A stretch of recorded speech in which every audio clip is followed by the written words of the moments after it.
Мен әйелімді ақын қайша сен? Әйелімді ақын қайша? Әйелімді ақын Почему вы меня толкаете? Сұмдық, іштен шыққан жау жаман. Тілеухановтар отбасы атышулы террористер болып шықты. Тілеухановтар дерлік барлығы қылмысқа өте жақын еді.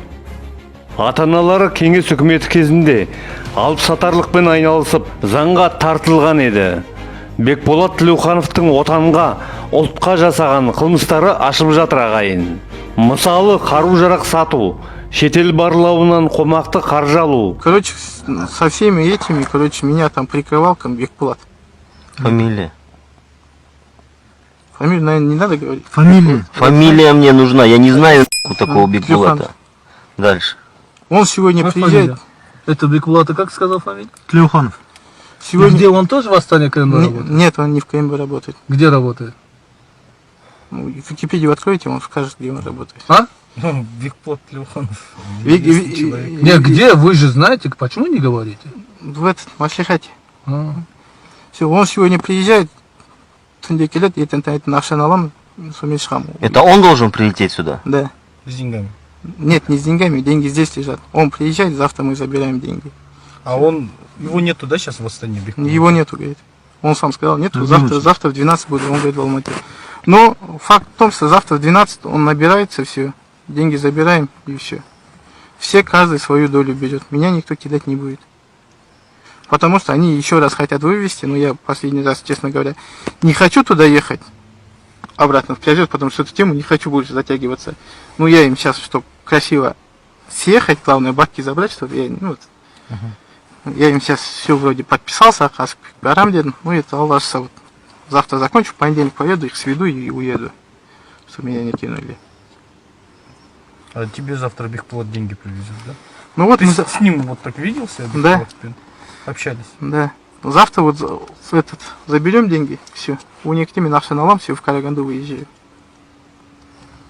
Этот Бекболат, думаешь, тебя просто так отпустит? Отпустят, потому что тогда рейс часовым говорит. Ну, я буду съезжать, конечно, с этого рейса. Тему кто это замутил? Это Тиранат Хусейнов. А ты на этого как вышел? На кого? Ну, жаңағы айттың ғой, как его? Бекболат. Бекболата я, он інілерін танимын, өзімді танимын. Шетелдік экстремистік топтарды Қазақстанға тарту тағы сол сияқты. Және Қайрат Сатыбалдымен бірігіп жасаған қылмыстары тағы бар. Бекболат өзі қазір Түркияға қашып кетіпті.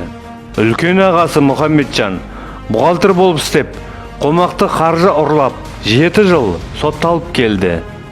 Рамазан Тілеуханов деген генерал ағасы қылмыстық топтардың ұрланған көліктерін сатуға крышевать еткен.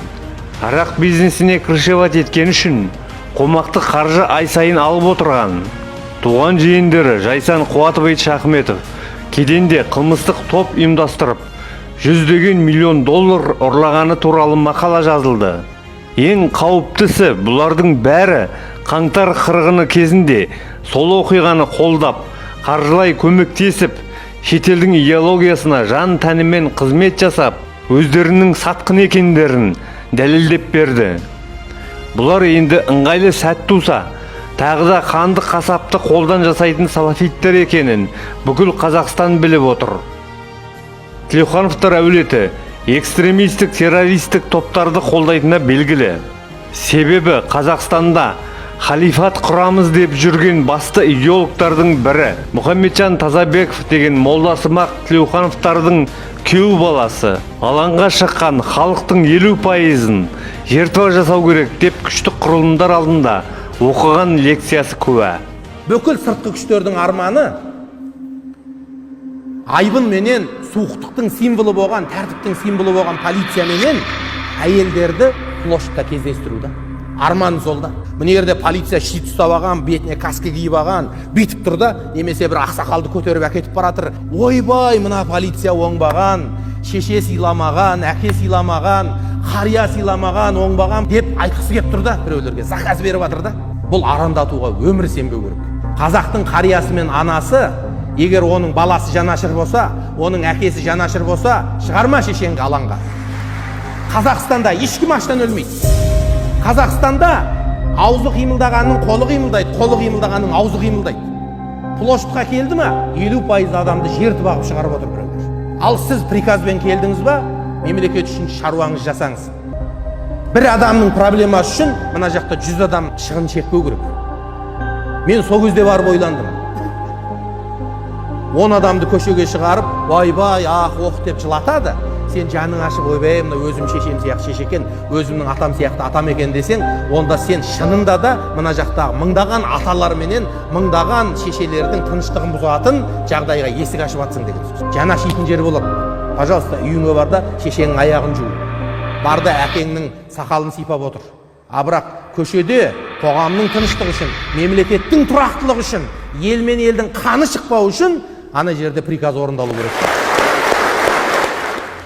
Осындай семейттердің идеясы үшін отанын сатқан сатқындар кеше ғана билікте жүргені, іштен шыққан жаудың қандай қауіпті екенін көрсетіп отыр.